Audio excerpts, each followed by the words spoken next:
जो हमारा लेक्चर है वो है मेथड्स ऑफ सोइंग पे, कि जो हम सोइंग करते हैं, है ना, बिजाई जो करते हैं, हिंदी में बिजाई बोलते हैं, जो उसके कौन कौन से मेथड्स होते हैं, किस मेथड्स किस मेथड का यूज करके हम कौन सी क्रॉप को जो सो कर सकते हैं। अलग अलग क्रॉप को की बिजाई के लिए अलग अलग हमारे पास मेथड होते हैं, है ना। जैसे राइस है, पैडी, उसकी पहले नर्सरी प्रिपेयर की जाती है और बाद में उसको ट्रांसप्लांट किया जाता है ना। ये एक मेथड हो गया। लेकिन अगर हम गेहूं की बात करें तो उसकी पहले नर्सरी तो नहीं प्रिपेयर होती ना, डायरेक्ट जो है उसकी सोइंग ही होती है ना। तो ऐसे कई मेथड्स होते हैं। कौन कौन से मेथड्स हैं, किस क्रॉप के लिए कौन सा मेथड जो सुटेबल होगा, वो जानने के लिए सबसे पहले हमें मेथड्स पता होने चाहिए कि कौन सा मेथड्स है, कितने टाइप्स के जो सोइंग के मेथड्स होते हैं। Okay, got it. तो चलिए स्टार्ट करते हैं मेथड्स ऑफ सोइंग। सबसे पहले तो सोइंग क्या होती है, इसकी डेफिनेशन क्या होगी। It can be defined as a process of planting seeds into the soil. ये एक प्रोसेस होती है जिसमें कि हम सीड्स को सॉइल के अंदर प्लांट करते हैं। सॉइल सीड्स जो होते हैं, हमारे जो बीज होते हैं, उनको सॉइल के अंदर हम रख देते हैं।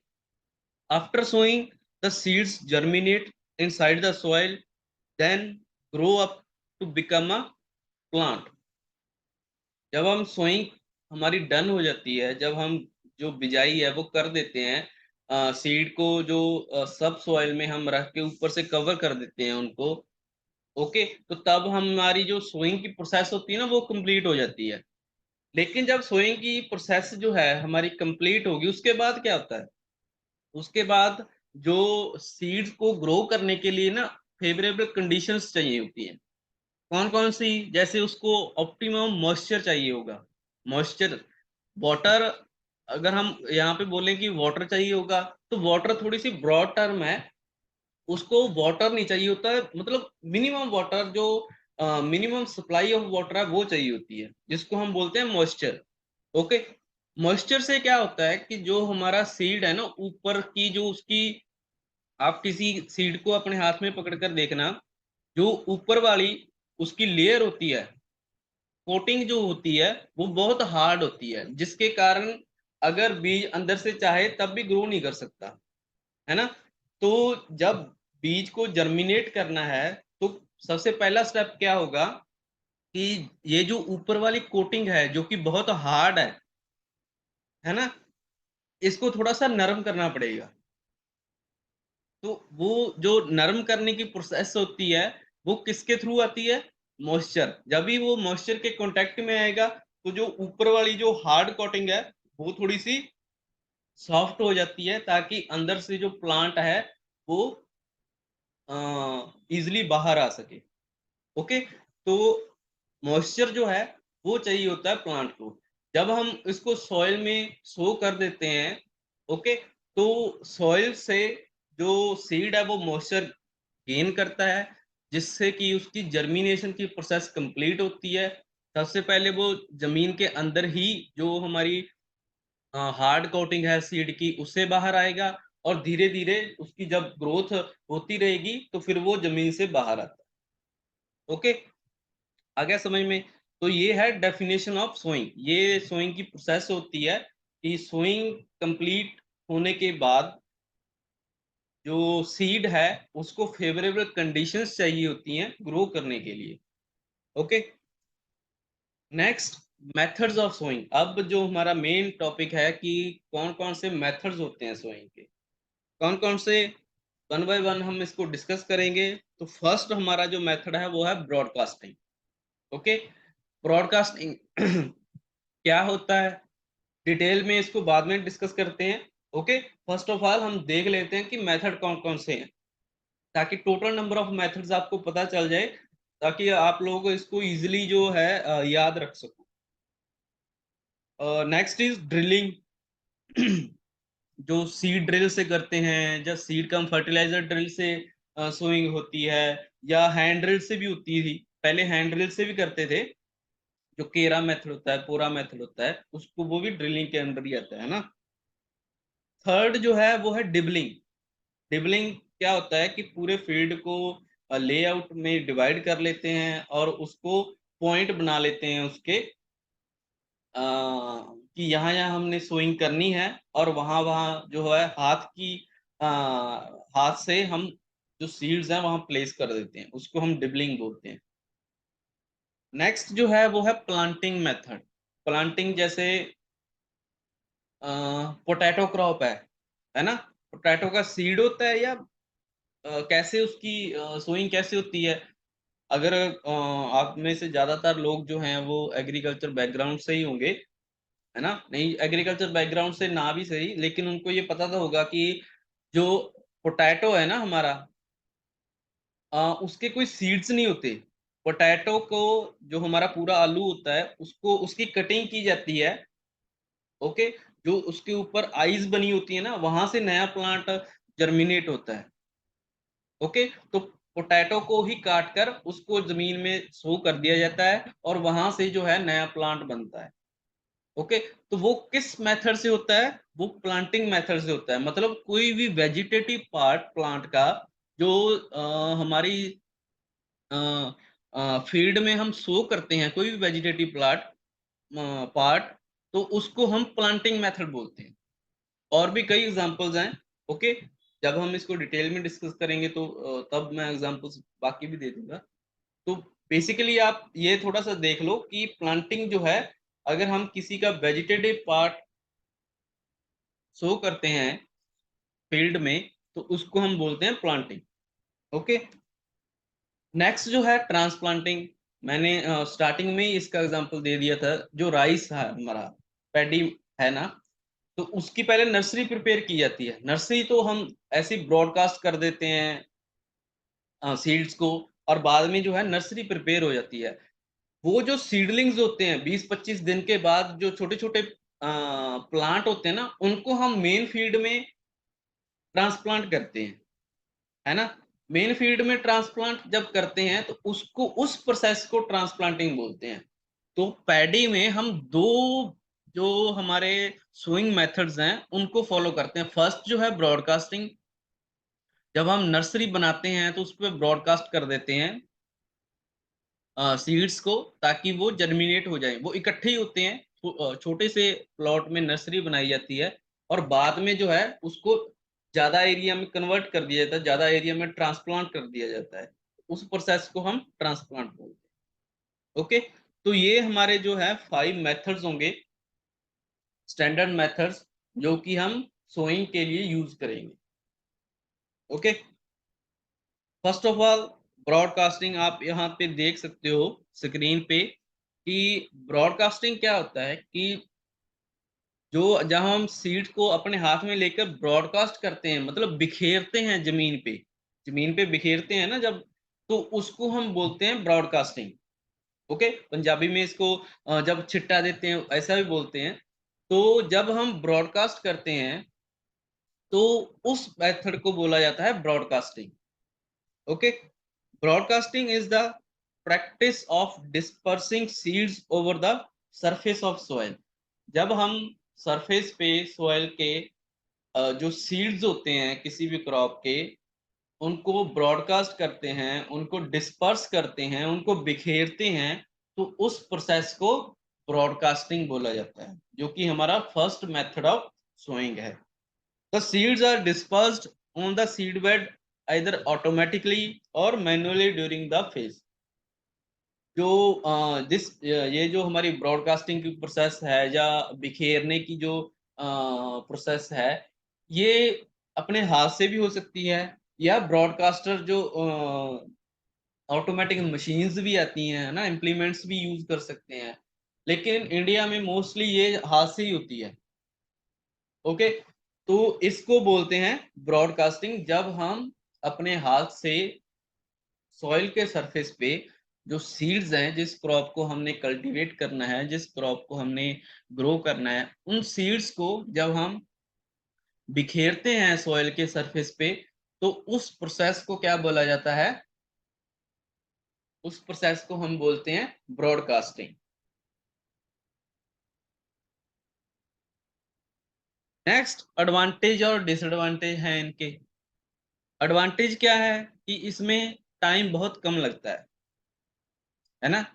डिसएडवांटेज क्या है कि हमें जो सीड्स चाहिए होंगे वो ज्यादा चाहिए होते हैं। ओके।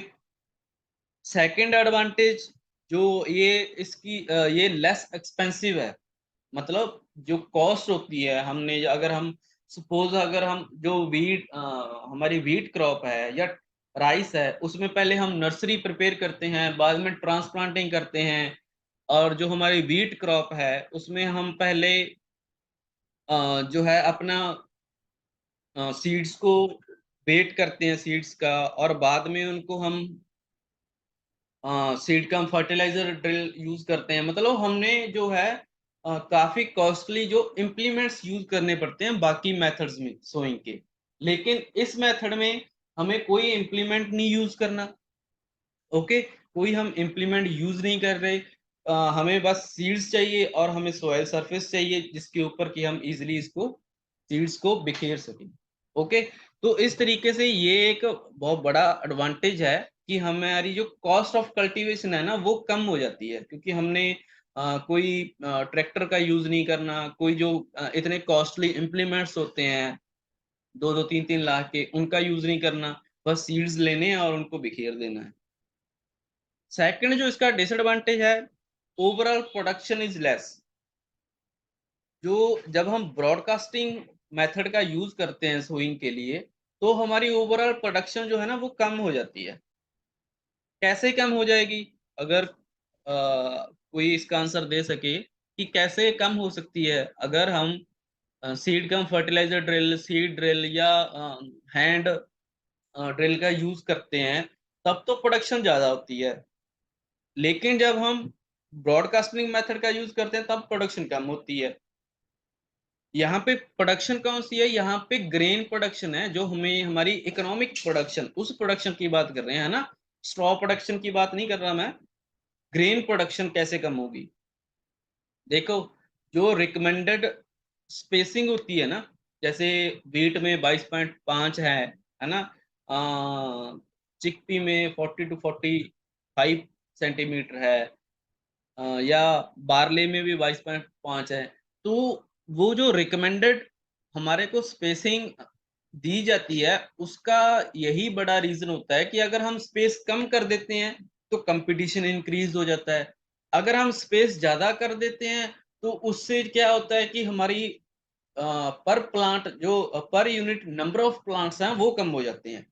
तो हमें उतनी ही स्पेसिंग पे प्लांट को ग्रो करना चाहिए, उतनी ही स्पेसिंग क्रॉप के बीच रखनी चाहिए जितनी की रिकमेंडेड है।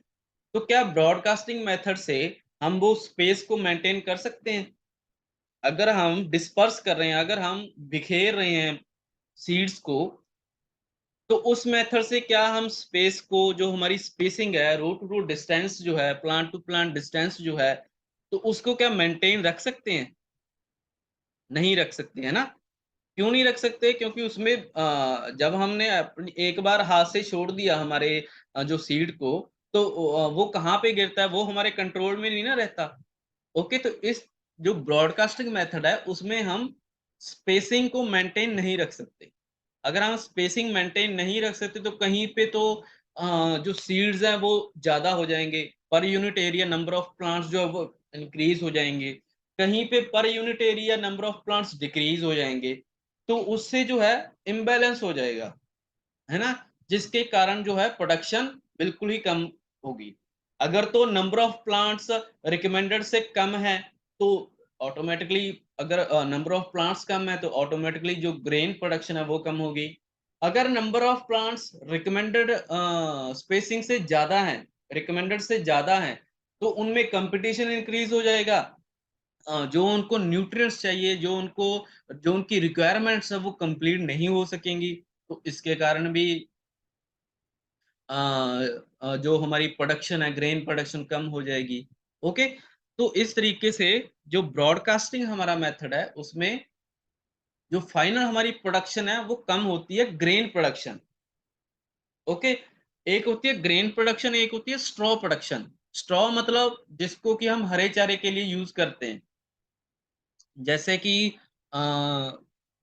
ज्वार बाजरा है, ज्वार है ना, तो उसके हमारे को ग्रेन प्रोडक्शन ही चाहिए होती, उसके लिए हमें जो है स्ट्रॉ प्रोडक्शन चाहिए, मतलब कि उसकी जो स्टेम है वही चाहिए होती है। तो उस केस में हम ब्रॉडकास्टिंग मेथड का यूज करेंगे, क्योंकि ग्रेन प्रोडक्शन तो हमें चाहिए ही नहीं। ओके, स्टेम प्रोडक्शन जो हमारी ग्रोथ है प्लांट की, हमें वो भी चाहिए, तो उस केस में हम ब्रॉडकास्टिंग मेथड का यूज करते हैं। लेकिन अगर हमें ग्रेन प्रोडक्शन चाहिए होती है, तो उस केस में ब्रॉडकास्टिंग मेथड का यूज नहीं किया जाता, ताकि करने को कर भी सकते हैं लेकिन उसकी प्रोडक्शन जो है वो कम आए।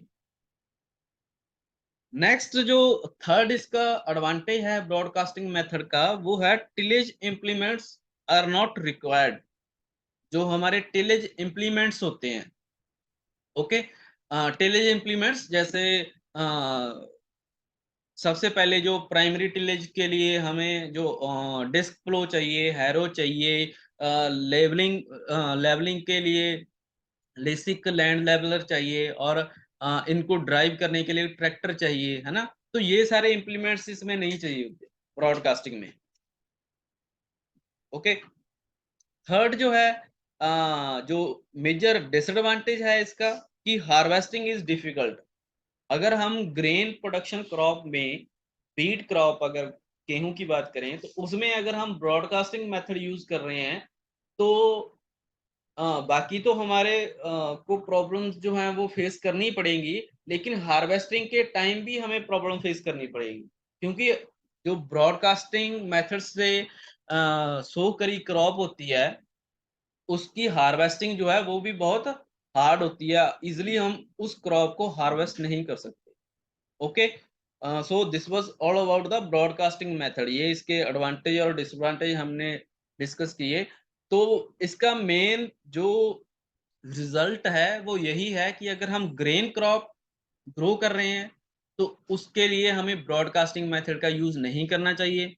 लेकिन अगर हम कोई पास्चर क्रॉप है जो जो कि हमें एनिमल्स फॉडर के लिए यूज करनी होती है, ओके, जो कि हम जैसे कि मेज, अगर हम पशुओं के चारे के लिए यूज कर रहे हैं, मेज क्रॉप को उगा रहे हैं, तो उस केस में हम ब्रॉडकास्टिंग मेथड का यूज कर सकते हैं। Next is drilling. Drilling method क्या होता है कि ये जो आप देख सकते हो कि ये जो पीछे वाला इम्प्लीमेंट है जो कि ट्रैक्टर के पीछे अटैच है, इसको हम बोलते हैं ड्रिलिंग मशीन। इससे क्या होता है कि इसके ऊपर वाले जो बकेट लगी होती है, एक सीड ड्रिल होती है, एक सीड कम फर्टिलाइजर ड्रिल होती है। सीड ड्रिल में हम सीड ड्रिल का यूज हम खाली सोइंग के लिए करते हैं, लेकिन सीड कम फर्टिलाइजर का ड्रिल का यूज हम सोइंग के लिए और फर्टिलाइजर एप्लीकेशन देने के लिए, दोनों के लिए यूज कर सकते हैं एक ही टाइम पे। सीड ड्रिल में एक बकेट होती है जिसमें हम अपना सीड स्टोर करते हैं, और जो सीड कम फर्टिलाइजर ड्रिल होती है उसमें दो बकेट होती हैं, एक में हम सीड रखते हैं, दूसरे में हम फर्टिलाइजर्स को रखते हैं, ताकि जहां पे सीड्स गिरेगा वहीं पे जो फर्टिलाइजर है वो भी आएगा। ओके, ताकि जो फ्यूचर में जब सीड ग्रो करेगा, तो उसको इजिली जो उसके पास फर्टिलाइजर अवेलेबल है, इजिली उसको मिल सके। ओके, तो इस तरीके से सीड कम फर्टिलाइजर ड्रिल का यूज किया जाता है। ओके, तो इस मेथड को बोलते हैं ड्रिलिंग।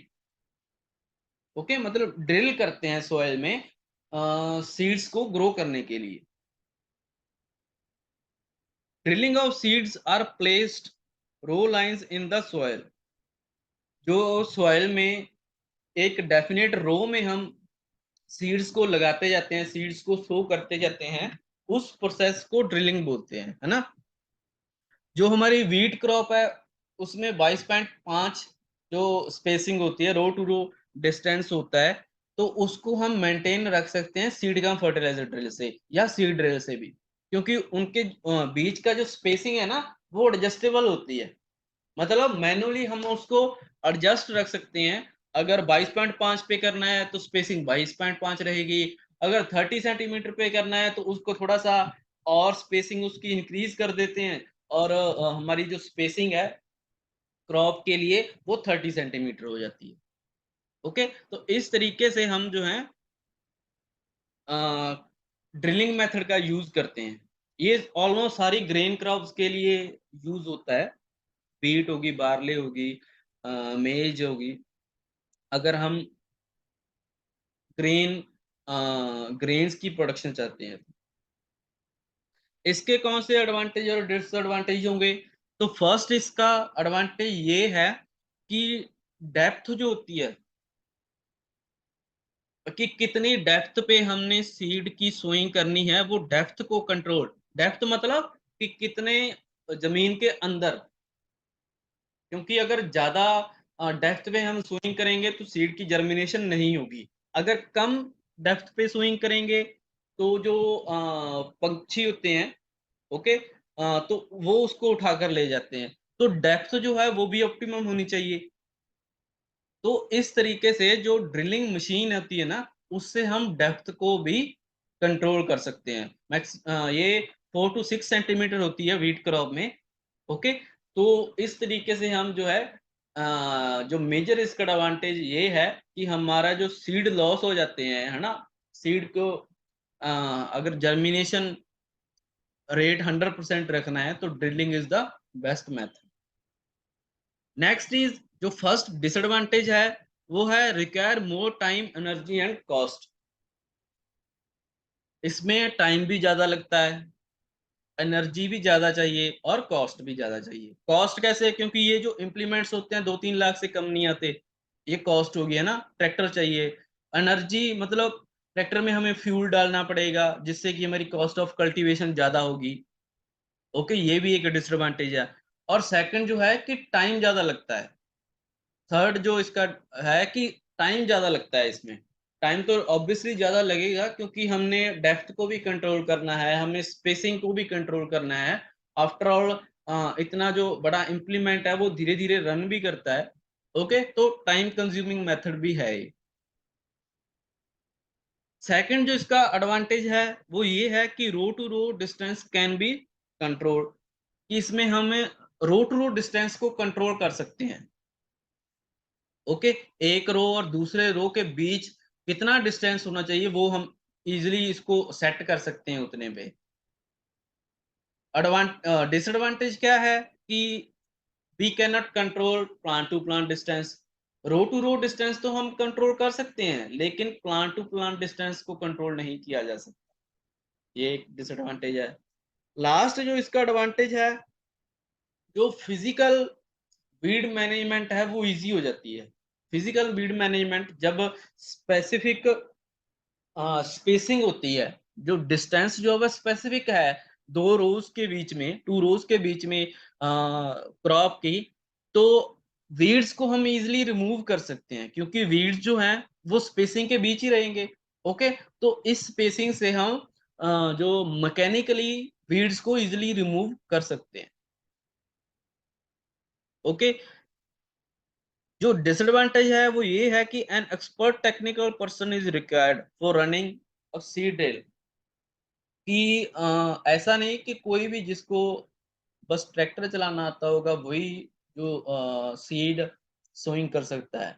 उसके लिए एक एक्सपीरियंस पर्सन होना चाहिए, एक स्किल्ड पर्सन होना चाहिए, टेक्निकल, जो जिसको कि सारा पता होना चाहिए कि हमें जो डेप्थ है वो इतनी रखनी है, स्पेसिंग इतनी रखनी है, उसके बाद इसे इम्प्लीमेंट का यूज किया जा सकता है।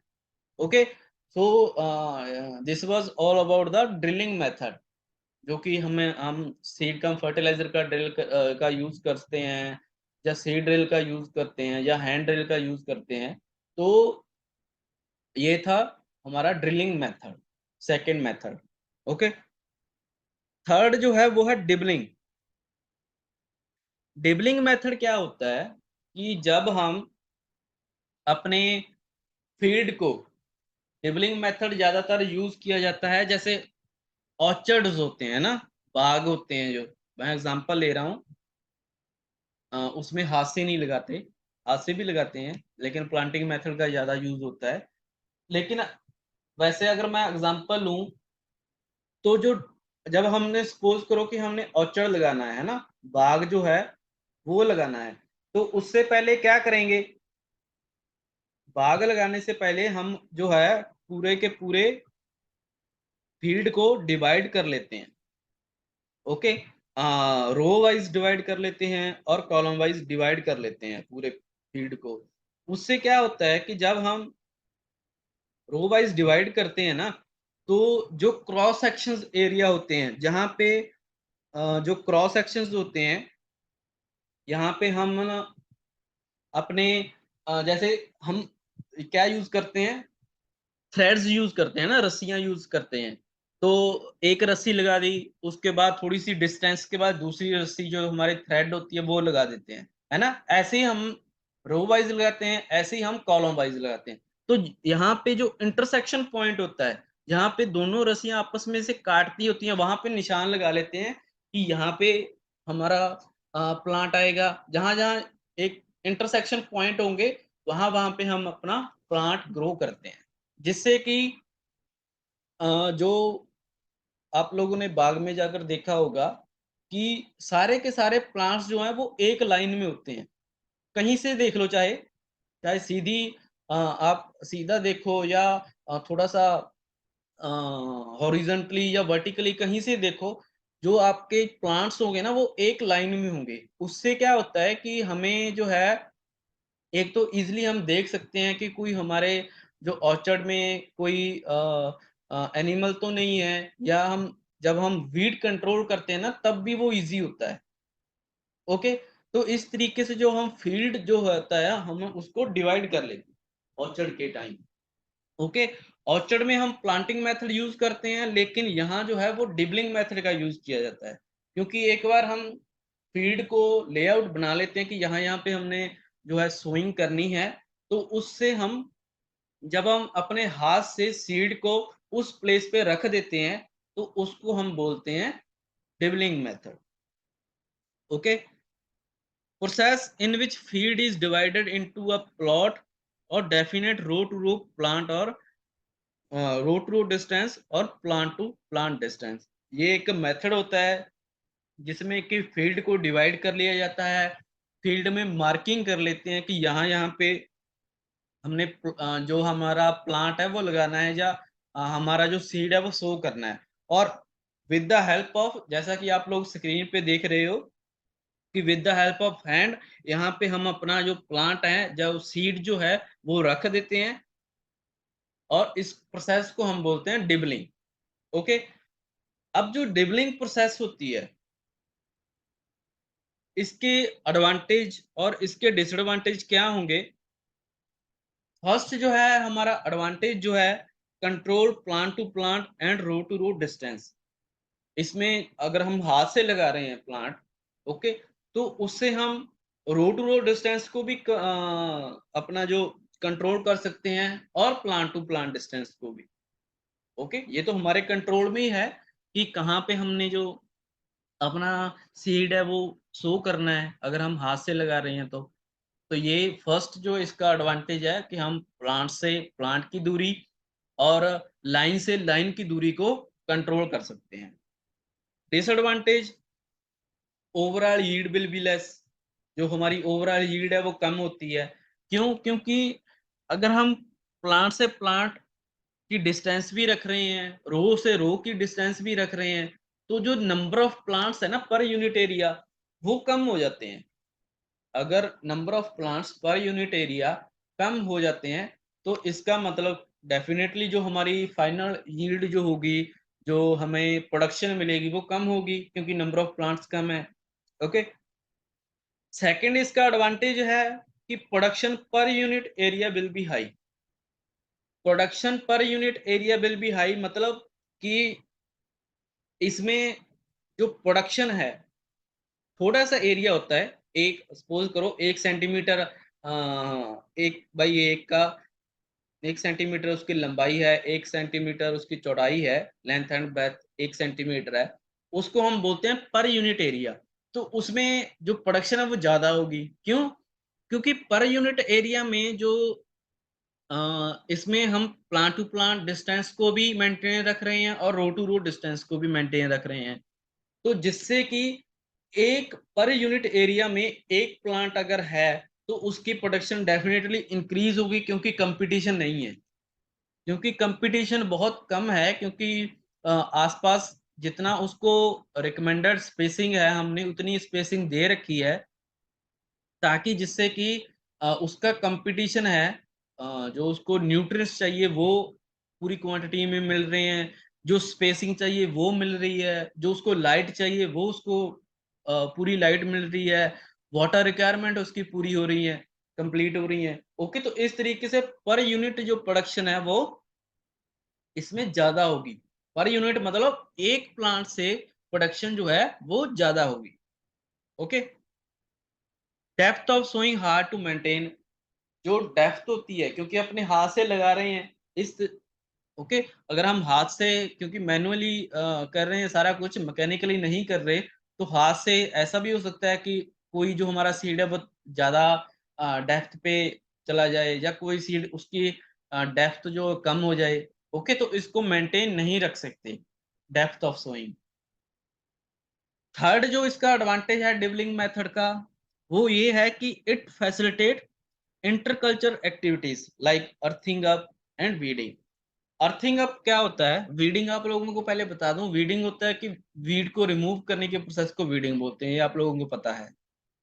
अर्थिंग अप क्या होता है कि बारिश के कारण, या जैसे हम इरिगेशन अप्लाई करते हैं, तो उससे जो प्लांट्स की रूट्स है ना वो दिखाई देने लग जाती हैं, मतलब जो सोइल इरोजन हो जाता है रूट्स से, तो उन रूट्स को कवर करने के लिए हम जब थोड़ी सी सॉइल प्लांट के चारों ओर लगाते हैं, अपने हाथ से लगाते हैं, तो उस प्रोसेस को अर्थिंग अप बोलते हैं, मतलब कि रूट्स को कवर कर देते हैं सैंड से, सॉइल से। ओके, उस प्रोसेस को हम अर्थिंग अप बोलते हैं। तो यहाँ पे अर्थिंग अप जो है वो इजी हो जाती है। क्यों? क्योंकि एक एक प्लांट तो हमने लगाया है ना, उसकी अगर रूट दिखाई देनी स्टार्ट कर देती है, तो इजिली हम जो है अपने हाथ से अर्थिंग अप की प्रोसेस को कंप्लीट कर सकते हैं, क्योंकि enough space we have given in the method. Okay, तो अर्थिंग अप भी इजी है इसमें, और वीडिंग भी इजी है। जो इसका डिसएडवांटेज है third, it is more labours, time consuming and expensive. Okay, जैसे एक एक सीड हमने लगाना है, एक एक सीड पूरे फील्ड में लगाएंगे, अगर हमारे पास ज्यादा फील्ड्स हैं तो फिर उसके लिए ज्यादा लेबर भी चाहिए होगी। ओके, जैसे एक कहाँ तो आपने ब्रॉडकास्ट करना है, वो तो 10 मिनट में, आधे घंटे में कर दोगे 1 एकड़ में, लेकिन एक एक करके जो सीड को लगाना है तो उसके लिए पूरा दिन भी लग सकता है ना, तो ये टाइम कंज्यूमिंग मेथड भी है। एक्सपेंसिव इसलिए क्योंकि अगर लेबर की रिक्वायरमेंट ज्यादा है, ओके, लेबर की रिक्वायरमेंट अगर ज्यादा है तो लेबर मिलती नहीं, कम मिलती है, जिससे कि उसकी लेबर कॉस्ट जो है वो भी बढ़ जाती है, लेबर कॉस्ट जो होती है वो भी बढ़ जाती है। ओके, तो इस तरीके से ये जो है डिसएडवांटेज है कि ये इसमें टाइम भी ज्यादा लगता है, लेबर की रिक्वायरमेंट भी ज्यादा होती है, और ये थोड़ा सा एक्सपेंसिव भी है। नेक्स्ट जो हमारा मेथड है वो है प्लांटिंग। प्लांटिंग मेथड क्या होता है, जब भी कोई किसी प्लांट के वेजिटेटिव पोर्शन को कहीं पे लगाया जाता है, प्लांट किया जाता है, और वेजिटेटिव पोर्शन से नया प्लांट बनता है, उस प्रोसेस को हम प्लांटिंग बोलते हैं। जैसे पोटैटो का मैंने एग्जांपल दिया था, है ना।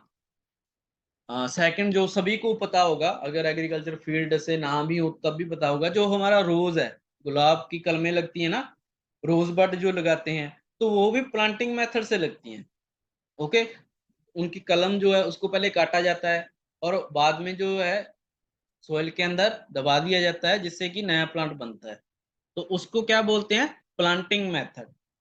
ठीक है, by using any other vegetative part to grow plant other than seed, example rice, cotton, sugar cane.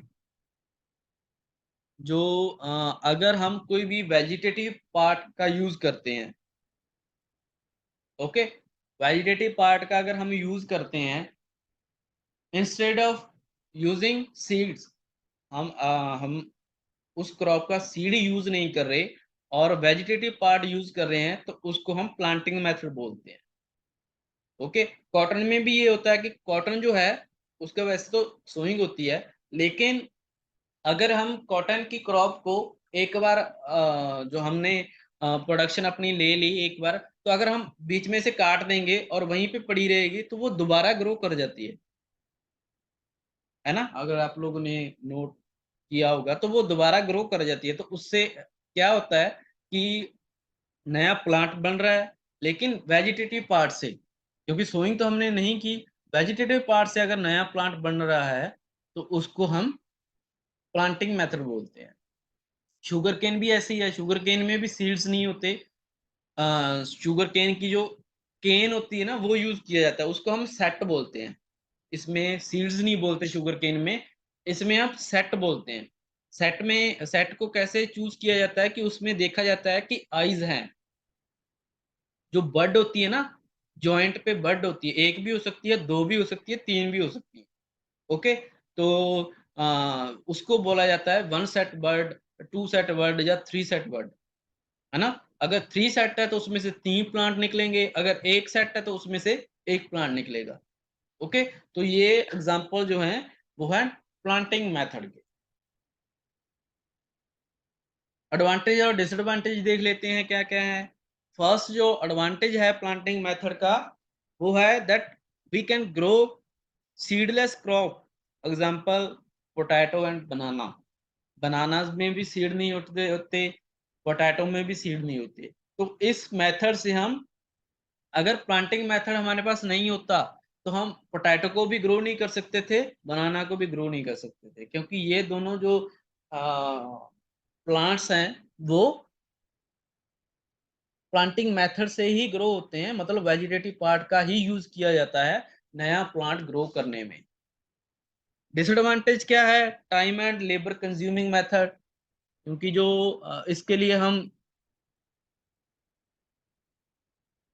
जो सीड्स नहीं होते, है ना, सीड्स अवेलेबल सीड्स नहीं होते, तो पहले इनके सीड्स बनाए जाते हैं, उसके बाद इनको प्लांट किया जाता है, वन बाय वन इनका प्लांट किया जाता है इनको सोयल में। तो ये जो है एक लेबर कंज्यूमिंग और time consuming method. Second advantage जो है control row to row and plant to plant distance. इसमें जो है रो टू रो डिस्टेंस को और प्लांट टू प्लांट डिस्टेंस को कंट्रोल किया जा सकता है। मतलब कि इसमें हम जो लाइन टू लाइन स्पेसिंग है उसको भी कंट्रोल कर सकते हैं, जो एक प्लांट से दूसरे प्लांट के बीच कितनी डिस्टेंस रहनी चाहिए उसको भी कंट्रोल हम इसमें से कर सकते हैं। डिसएडवांटेज क्या है, can not adopt in all crops. जो प्लांटिंग मेथड है वो एक स्पेसिफिक जो क्रॉप्स होती है ना उनके लिए ही अडॉप्ट किया जा सकता है। जैसे पोटैटो है, बनाना है, जो हमारी रोज है ना। तो सारी क्रॉप्स में, जैसे वीट क्रॉप है उसमें हम प्लांटिंग मेथड को अडॉप्ट नहीं कर सकते। थर्ड जो इसका एडवांटेज है, it facilitate physical weed management. Weed management easy हो जाती है इसमें, क्यों, क्योंकि हमारे पास जो स्पेसिंग है प्लांट टू प्लांट और रो टू रो स्पेसिंग वो ज्यादा है, जिससे कि हम इजिली वीडिंग कर सकते हैं, जो प्लांट्स को इजिली अप्रूव कर सकते हैं, हैंड वीडिंग कर सकते हैं, मैनुअल मैकेनिकल वीडिंग कर सकते हैं, है ना। डिसएडवांटेज क्या होगा, costly modern tools and implements are required. देखो, अगर हम पोटैटो को ग्रो करते हैं प्लांट अपने फील्ड में, तो सभी को पता है कि वीट क्रॉप के लिए सीड कम फर्टिलाइजर ड्रिल है, सीड ड्रिल है, हैंड ड्रिल है। लेकिन पोटैटो क्रॉप को ग्रो करने के लिए, पोटैटो की सोइंग के लिए बहुत कम लोगों को पता होगा। जो पोटैटो उगाते हैं वो तो ठीक है, लेकिन बहुत कम लोगों को पता होता है कि उसके लिए पोटैटो प्लांटर भी होते हैं, है ना, जो कि इजिली अवेलेबल नहीं है, मतलब जिसकी as compare to seed drill या सीड कम फर्टिलाइजर ड्रिल, वो आम घरों में, आम फार्मर, सभी फार्मर के पास अवेलेबल नहीं होते। क्योंकि उनकी क्वांटिटी जो है वो कम होती है, नंबर ऑफ इम्प्लीमेंट्स कम है जो पोटैटो प्लांटर है, क्योंकि जो पोटैटो ग्रो करेगा उसी के पास होगा, और पोटैटो प्लांटर खाली पोटैटो के लिए यूज कर सकते हैं, किसी और क्रॉप के लिए नहीं यूज कर सकते। ओके, तो इस तरीके से जो ये जो कॉस्टली इम्प्लीमेंट्स हैं, अगर आपने पोटैटो क्रॉप लगानी है तो वो आपको परचेज करना पड़ेगा। ऐसा नहीं कि आप किसी और फार्मर से बोरो कर लाए कि आप हाँ कि हमने जो है अपने पोटैटो क्रॉप को शो करना है ना। तो इसलिए जो कॉस्ट होती है ना इन इम्प्लीमेंट्स की वो बढ़ जाती है, क्योंकि मॉडर्न टूल यूज होते हैं, ऐसा नहीं कि ओल्ड टूल यूज कर सकते हैं। ओके, तो ये जो इम्प्लीमेंट्स हैं वो ज़्यादा मॉडर्न होते हैं, क्योंकि लेटेस्टली डेवलप हुए हैं पोटैटो प्लांटर। ओके, तो इसलिए जो कॉस्ट होती है ना पोटैटो प्लांटेशन की, अगर एक बार हमने परचेज करने हैं, बाद में तो अगर आपने मन बना ही रखा है कि पोटैटो की खेती करनी है तो ऐसा होता ही रहता है, फिर तो एक बार आप परचेज कर सकते हो। लेकिन अगर कोई नया फार्मर है उसके लिए स्टार्टिंग में थोड़ा सा ये प्रॉब्लम फेस करनी पड़ सकती है। Okay, so this was all about the planting method. Next is transplanting. ये जो हमारा लास्ट मेथड है मेथड ऑफ सोइंग के अंडर, वो है ट्रांसप्लांटिंग। ओके, जैसा कि आप लोग देख सकते हो कि ये जो राइस को पैडी को ट्रांसप्लांट कर रहे हैं ना स्क्रीन में। ट्रांसप्लांट मैंने आपको पहले बता ही दिया था कि सबसे पहले क्रॉप की नर्सरी तैयार होती है, नर्सरी से जो प्लांट्स को लेकर दूसरी मेन फील्ड में इसको ट्रांसप्लांट करते हैं, उसको ट्रांसप्लांटिंग बोलते हैं। After growing nursery plants that is more than 25 days, 20 to 25 days, then they are transplanted into the main field, example is rice। जो 20-25 दिन की नर्सरी प्रिपेयर करने के बाद इसको मेन फील्ड में जो सीडलिंग्स होते हैं मेन फील्ड में उसको ट्रांसप्लांट कर देते हैं। उस प्रोसेस को क्या बोलते हैं? ट्रांसप्लांटिंग। ओके, एडवांटेज और डिसएडवांटेज देख लेते हैं इसके। फर्स्ट जो एडवांटेज है वो है environmental condition will be favourable. Transplanting क्यों करते हैं? ऐसा भी हो सकता है कि जो हमारी राइस क्रॉप है, अभी तो डीएसआर मेथड से डायरेक्ट सोइंग होती है राइस की, डायरेक्ट सोइंग राइस होती है ना, सोइंग ऑफ राइस। तो ट्रांसप्लांटिंग या फिर ऐसा क्यों करते हैं? क्योंकि आप लोगों को पता ही होगा कि जो लेटेस्ट इसका है कि पंजाब में तो ये बहुत ज्यादा जो हमारा होता है कि डायरेक्ट सोइंग करो राइस की, instead of transplanting the rice we should go with the direct sowing of the rice. Why? क्यों डायरेक्ट सोइंग करनी चाहिए राइस की, और क्यों ट्रांसप्लांटिंग मेथड यूज किया जाता था? देखो, जो राइस क्रॉप है ना, उसको जो पहले वाली वैरायटीज थी उसके लिए जो स्टार्टिंग के 20-25 दिन थे, है ना, उस स्टार्टिंग के 20-25 दिन को ज्यादा उसको टेक केयर की रिक्वायरमेंट थी। मतलब उसको किसी भी हम न्यूट्रिएंट के लिए उसको ये नहीं न्यूट्रिएंट की अवेलेबिलिटी उसमें से कम नहीं होने दे सकते थे। जो स्पेस है उसकी अवेलेबिलिटी चाहिए होती है, जो वाटर रिक्वायरमेंट है स्टार्टिंग के 20-25 दिन, अगर वो उसको पूरी तरह ना मिले तो जो हमारे सीडलिंग्स है ना वो ग्रो नहीं कर सकते, मतलब वो डैमेज हो सकते हैं। तो स्टार्टिंग के 20-25 दिन जो पुरानी वैरायटीज थी उनको स्टार्टिंग के 20-25 दिन ज्यादा टेक केयर की जरूरत थी। ओके, तो इसलिए हम 20-25 दिन उनको पहले नर्सरी में रखते थे, ताकि हम ज्यादा इनको न्यूट्रिएंट्स प्रोवाइड कर सकें, ज्यादा इनको वाटर रिक्वायरमेंट दे सकें। ओके, लेकिन अब जो न्यू वैरायटीज आई हैं उनको कुछ ऐसी वैरायटीज हैं जिनको फर्स्ट के 20-30 डेज ज्यादा टेक केयर की जरूरत नहीं पड़ती, उनको ओवरऑल उतनी ही टेक केयर मिले तो प्रोडक्शन हमारी इजीली, जितनी प्रोडक्शन हमें चाहिए उतनी मिल सकती है। ओके, लेकिन जो पहले वाली वैरायटीज थी उनको, उनके साथ ऐसा पॉसिबल नहीं था। ओके, इसलिए उनकी जो डायरेक्ट सोइंग नहीं हो सकती थी। लेकिन अभी हमारे पास ऐसी वैरायटीज अवेलेबल हैं जिनको कि हम डायरेक्ट सोइंग कर सकते हैं, जिनकी और प्रोडक्शन के लिए भी हमें इतना कॉम्प्रोमाइज नहीं करना पड़ेगा। ओके, तो ये कारण था कि पहले ट्रांसप्लांटिंग, अब भी होता है ट्रांसप्लांटिंग, ट्रांसप्लांटिंग इतना इम्पोर्टेंट क्यों है? इसलिए है क्योंकि फर्स्ट के 20-30 डेज जो हमारे सीडलिंग्स हैं उनको ज़्यादा टेक केयर चाहिए होती है। इस कारण हमें जो है उनको पहले 20-25 दिन ज़्यादा फर्टिलाइजर्स चाहिए, ज़्यादा मैन्योर चाहिए, ज़्यादा हमें उनकी टेक केयर करनी पड़ती है। ओके, तो एज सुन एज हमें जो है डीएसआर मेथड बोलते हैं, डायरेक्ट सोइंग ऑफ राइस, उस मेथड को अडॉप्ट कर लेना चाहिए ताकि हमारी जो कॉस्ट है वो कम हो सके इन टर्म्स ऑफ वाटर, क्योंकि हम वाटर भी काफ़ी यूज करते हैं जिससे कि वाटर वेस्टेज ज़्यादा होती है। ओके, तो न्यू वैरायटीज का यूज करके डायरेक्ट सोइंग ऑफ राइस अगर करेंगे तो हमारा जो बेनिफिट है, हमारा जो वी कैन से, जो हमें फायदा होना है ना, तो उसमें हमें ज्यादा कॉम्प्रोमाइज जो है वो नहीं करना पड़ेगा। Okay, we can get enough benefit from the crop अगर हम डायरेक्ट सोइंग भी करते हैं।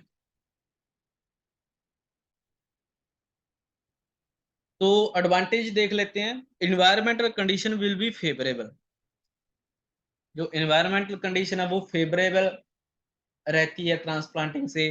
डिसएडवांटेज क्या है? Time and labour consuming. Labour consuming और टाइम कंज्यूमिंग कैसे होता है कि पहले हम नर्सरी प्रिपेयर करते हैं, है ना, नर्सरी से फिर बाद में ट्रांसप्लांट करते हैं मेन फील्ड में, तो दो दो बार काम करना पड़ता है ना। तो अगर एक बार में ही हम सोइंग कर देंगे तो हमारा जो दो दो बार हमने काम करना है वो भी कम हो जाता है और उसके लिए लेबर भी कम लगेगी, क्योंकि ट्रांसप्लांटिंग के लिए हमें लेबर ही चाहिए होती है, क्योंकि ट्रांसप्लांटर जो होते हैं, राइस ट्रांसप्लांटर, वो अभी इंडिया में बहुत कम इंट्रोड्यूस हुए हैं। ओके, तो ज्यादातर फार्मर्स जो हैं वो डिपेंड करते हैं लेबर पे, तो इसलिए ये टाइम कंज्यूमिंग भी है और लेबर कंज्यूमिंग मेथड भी है ये। सेकंड जो इसका एडवांटेज है, मोर care can be provided during nursery. वही बात आ गई कि नर्सरी के टाइम हम ज्यादा केयर प्रोवाइड कर सकते हैं। डिसएडवांटेज क्या है कि हाई वाटर रिक्वायरमेंट, अगर हम ट्रांसप्लांटिंग करते हैं तो उसमें ज्यादा वाटर की रिक्वायरमेंट होती है एज कंपेयर टू अगर हम डायरेक्ट सोइंग करते हैं तो उसमें वाटर की रिक्वायरमेंट कम होती है। थर्ड जो है, प्रोडक्शन रेट इज हाई। इसमें इसका ये एडवांटेज है अगर हम ट्रांसप्लांटिंग करते हैं कि प्रोडक्शन रेट जो है वो हाई होता है as compare to direct sowing. Okay, अगर प्रोडक्शन इसमें ज्यादा हो रही है तो ये भी सोचो ना कि इसमें हमारी कॉस्ट भी ज्यादा थी। सबसे पहले नर्सरी प्रिपेयर की, हमें जो इसको वाटर जो है स्टैंडिंग वाटर रखना पड़ता है, वाटर की अवेलेबिलिटी 24 घंटे रखनी पड़ती है इसमें, वो भी कॉस्ट है ना। तो ओवरऑल हम देखेंगे तो इतना ज्यादा जो डिफरेंस है वो नहीं आएगा। थर्ड जो डिसएडवांटेज है इसका, modern tools and implements are required. अगर हम सपोज हमारे पास लेबर नहीं है तो क्या होगा, अगर हम इम्प्लीमेंट्स का यूज करना है हमें तो मॉडर्न टूल्स चाहिए होते हैं, मॉडर्न इम्प्लीमेंट्स चाहिए होते हैं, जो कि जिनकी अवेलेबिलिटी अभी पंजाब में, अभी इंडिया में बहुत कम है। जो राइस ट्रांसप्लांटर हैं उनकी अवेलेबिलिटी बहुत कम है और जो काफी कॉस्टली इम्प्लीमेंट्स होते हैं, है ना। तो इस तरीके से ये जो एडवांटेज हैं और कुछ डिसएडवांटेज भी हैं ट्रांसप्लांटिंग मेथड के। ओके, तो this was all about our methods of sowing. तो एग्रोनॉमिक प्रैक्टिसेस के अंडर ये जो हमारे मेथड्स ऑफ सोइंग थे, है ना, तो कौन सी क्रॉप के लिए कौन सा मेथड जो बेस्ट होगा, now you are able to find it. अभी आप लोगों को पता चल गया है कि कौन सी क्रॉप के लिए कौन सा जो मेथड है वो, इस क्रॉप के लिए कौन सा मेथड सुटेबल मेथड होगा, है ना। जैसे कि वीट क्रॉप में हम ट्रांसप्लांटिंग नहीं कर सकते, या पोटैटो में हम प्लांटिंग करेंगे, ठीक है। तो कौन सी क्रॉप के लिए कौन सा जो हमारा मेथड ऑफ सोइंग है वो आप लोगों को now you are able to find it. Okay, so this was all about the methods of sewing. Okay, I hope you get each and every point whatever we have discussed in the class. Okay, thank you very much.